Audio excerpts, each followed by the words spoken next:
Welcome to the third lecture on microprocessor and microcontroller. This lecture is a continuation of our 8086 microprocessor architecture part 1. If you have not seen the part 1 of the series, I will request you to please go and watch the video in order to understand every concept that I will be discussing in this video. In this video, I will be talking about one section of our entire architecture, that is the BIU or the bus interfacing unit, in detail. So let's get started. So before starting with the new things, let's have a quick recap of our previous video. So in our previous video, the first thing we saw is pipelining. It is basically a process in which the microprocessor fetches and executes instruction simultaneously. We saw the advantages of pipelining and how is pipelining incorporated in 8086. Then we saw memory segmentation. We saw what are the advantages of memory segmentation. Next, we had a brief outline of our 8086 architecture. First is, it is divided into two sections. The first being the BIU or the bus interfacing unit, which fetches instructions from outside. And the second section is the EU or the execution unit, which executes the set of instructions. Next, we saw how physical address is calculated. So let us first have a quick glance on our entire architecture. Whoa, the architecture looks really huge and it might seem difficult as well. But don't worry, I will be covering each and every section of it in detail. And at last I will integrate all of them and show the full functioning 8086 microprocessor. So as we can see, our microprocessor is divided into two sections by this dotted line. The upper section is called the BIU and the lower section is called the EU. Now what we can see is the BIU has an arithmetic unit and the AU also has an arithmetic unit. The arithmetic unit in the EU is called the ALU or arithmetic logical unit, which performs arithmetic and logical functions. But the question here is, does the arithmetic unit in BIU also performs arithmetic and logical operations? Let's find out. In the previous video, we have seen how we calculate the physical address of any location in the memory. Now the question is, who needs to calculate the physical address? Is it the EU or the BIU? Suppose this is our microprocessor. The BIU fetches instructions from outside and the EU executes the set of instructions. Now for the BIU to fetch any set of instructions from the memory, it has to know exactly where the set of instruction is in the memory. That is why it has to calculate the physical address. The physical address will tell us where exactly in our memory the location of the set of instruction is, so that the microprocessor can access them easily. Thus, it is the BIU who needs to calculate the physical address in order to fetch instructions from outside. Now, which part of the BIU calculates the physical address?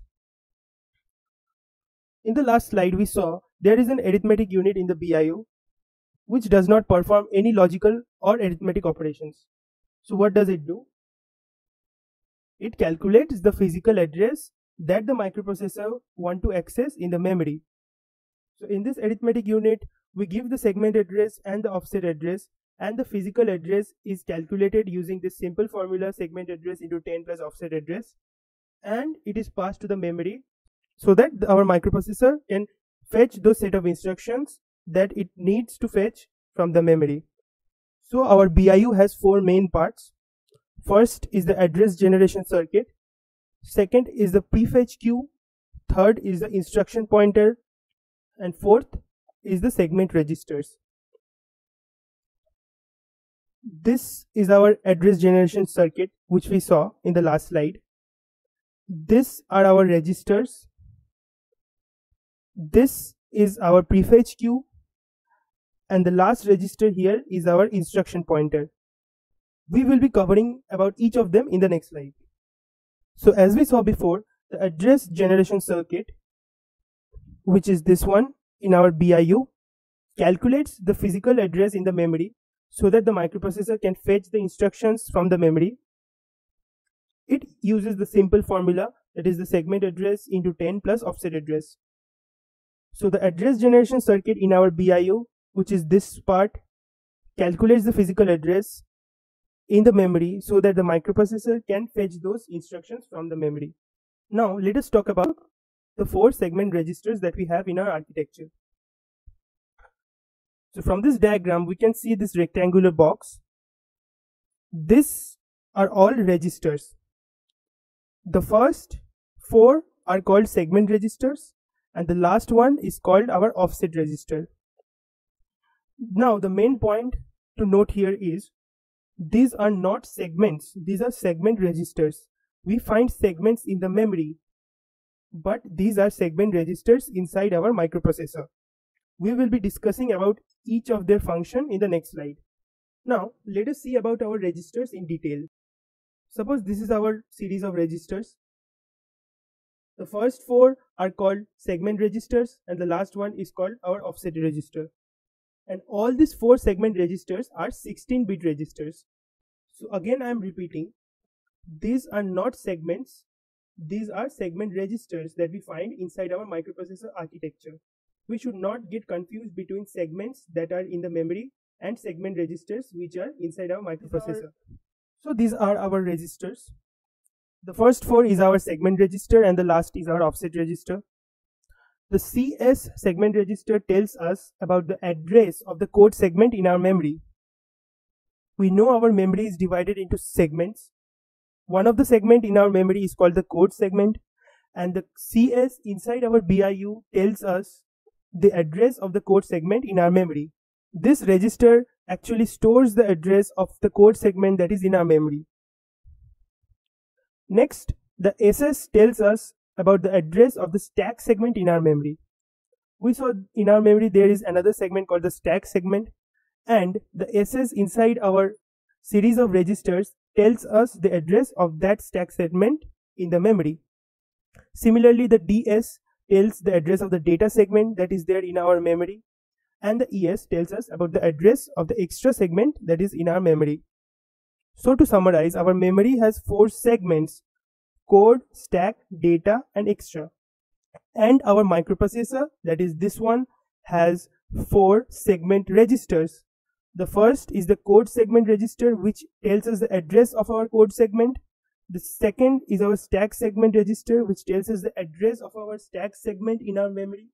Similarly, the DS and ES tells us the data segment address or the extra segment address in our memory. And as we saw, the IP is our offset register, which basically tells us about the offset address in our memory. We know to calculate the physical address, we need to find the segment address as well as the offset address. This segment registers will tell us about the segment address, and this offset register will give us the offset address, so that the address generation circuit can calculate the physical address and fetch the instruction from the memory. Now let us discuss about our offset register. We saw in the last slide that our offset register is called the IP or the instruction pointer, which contains the offset address of the next instruction. Suppose this is our memory. We know our memory is divided into 4 segments. The first is the CS, the second is the SS, third is the DS, and the fourth is the ES. And suppose this is our series of registers that we have in our microprocessor. Now, suppose we want to access this location inside our memory. As we can see, this location is inside the CS segment in our memory. So, our CS register inside our microprocessor will provide the location of this segment to the microprocessor, so that it will be able to know where exactly this location is, or in which segment particularly is this location is. Now after the microprocessor knows about the segment address, now it has to find exactly where inside the segment the location is. For that we have the IP or the offset address register.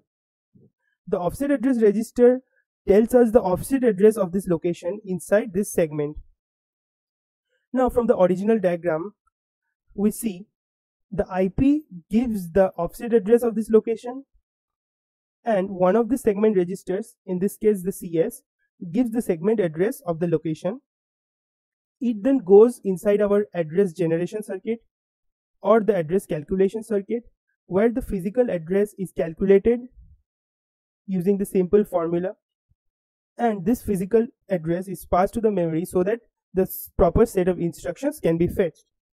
Now, as we know in which segment our instruction is, in order to fetch the next set of instruction, the IP will get incremented. Suppose we want to access this location now.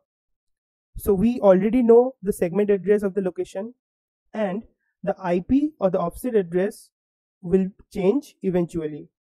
So the IP register will increment the value of the offset address as the next instructions are fetched. In the next instruction, we can see again the same thing will happen. The segment address is already known and the IP address will be incremented in order to get the next set of instruction. Similarly, the other one as well. Now let us combine everything that we saw. So this is our memory, which has 4 segments. This is our series of registers. This is our address generation circuit. The series registers provides the segment address and the offset address to the address generation circuit, where the physical address is calculated. This physical address is then sent to the memory so that the proper location that we want to access can be accessed easily. Then the memory sends the set of instructions that it has fetched to a 6-byte prefetch queue through a data bus. As we know, our 8086 microprocessor is a 16-bit microprocessor, so the data bus will be 16 bits, as it can operate with only 16 bits of data at a time. Now we do not know what is a 6-byte prefetch queue. We will be discussing that shortly, but before that I want to summarize this slide again because this is very important to understand. This is our memory, which has 4 segments. This is the series of registers that we have. The first 4 are our segment registers, which gives the segment address of each segment in the memory. And the last one is the offset register, which tells us about the offset address of any particular location inside any particular segment. Now, a segment address and an offset address is passed to our address generation circuit, where the physical address is being calculated using the very simple formula, and the physical address is passed to our memory so that it can access the required location. Now after the set of instructions have been accessed in that particular location, and once the instructions are fetched from the memory, it then goes through the data bus, which is a 16-bit data bus because our 8086 is a 16-bit microprocessor, to our 6-byte prefetch queue. We will be talking about the 6-byte prefetch queue in detail now. So what is the main reason for having the 6-byte prefetch queue? We saw what is pipelining. Pipelining is basically fetching and execution of the instructions simultaneously. In order for that to happen, we have to store the set of instructions that we have already fetched while the other instructions are being executed. We need to store the instructions temporarily in something. That is the job of our 6-byte prefetch queue. Let's see an example. Suppose these are our set of instructions that we have inside the memory and that we want to access. Suppose the first instructions is already passed to our microprocessor and it is being executed inside our EU. While this first instruction is being executed, the next 6 bytes of instruction or 6 bytes of the program can be stored inside our 6-byte prefetch queue. As we can see from the diagram, while one is being executed, the second instruction goes inside our 6-byte prefetch queue. Then the third goes inside. Similarly, the 4th, 5th, 6th, 7th, and so on. When the first instruction is executed completely, then this set of instructions goes inside the EU for further execution, and the next set of instructions again gets stored in our 6-byte prefetch queue. So to summarize, we have the 6-byte prefetch queue for pipelining. While the first instruction is being executed, the next 6 bytes of the instruction can be stored inside a 6-byte prefetch queue, so that while this is being executed, this remains ready and it saves a lot of time. Now the question is, why 6 bytes? That is because the maximum size of an instruction can be 6 bytes. The size of an instruction can range from 1 byte to 6 bytes. It can be 1 byte, 2 byte, 3 byte, 4 byte, 5 byte, and 6 byte. Suppose this is our set of instructions. The first instruction is 1 byte. It goes to the EU for execution. While the first instruction is being executed, next set of instructions get stored inside our prefetch queue. This is how our entire prefetch queue works. So to summarize, if our instruction is of the highest size, that is 6 bytes, it can entirely be stored in our 6 byte prefetch queue. That is the main reason why our queue is 6 byte in size. Now another most common doubt is, how will our queue be filled? Will it get filled if 1 byte of our queue is empty? No, it will not. The instant when 2 bytes of the queue becomes empty, then only our queue will be filled by next set of instructions or next byte of instruction. Suppose this is our instruction and we have 6 bytes of the program or the 6 bytes of the instruction. The prefetch queue will be filled by the next byte of instruction only when 2 byte of the prefetch queue is empty. Only when 2 byte of the prefetch queue is empty, it will be able to fetch the next bytes of instruction. If 1 is empty, it will not be able to fetch another byte of instruction. Now the question is, why is it 2 bytes? It is because 2 bytes is equals to 8 into 2, that is 16 bits, and we know our 8086 processor is a 16-bit microprocessor. That is how our prefetch queue works. So after seeing the entire functions and parts of our BIU, let's see its applications. So BIU fetches instructions from the memory. We saw in detail how it fetches the instructions. It calculates the 20-bit physical address in the memory with the help of that address generation circuit.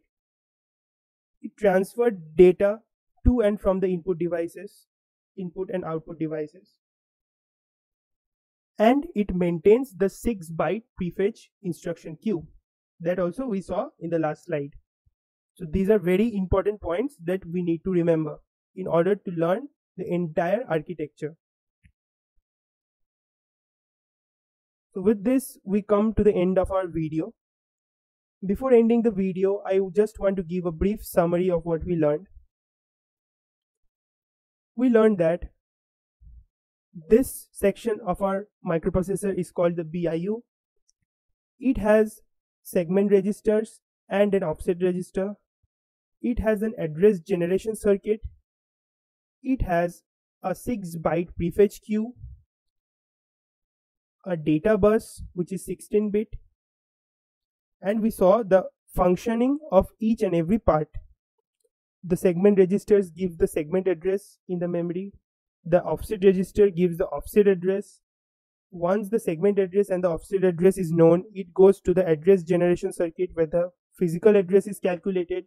It then goes into the memory and the location is accessed, and the instruction comes inside our microprocessor and goes into the 6 byte prefetch queue using the data bus, which is 16 bits, and the 6 byte prefetch queue holds 6 byte of our instructions until the previous instruction has completed its execution. Thus with this, we can officially say our BIU is done. So if you like the video, please like, share and subscribe to my channel. And if you have any feedback, please drop it down in the comment box. I will be glad to help. In the next part, that is part 3 of our 8086 architecture, I will be talking about our EU section. So don't forget to follow on. Thank you and happy learning.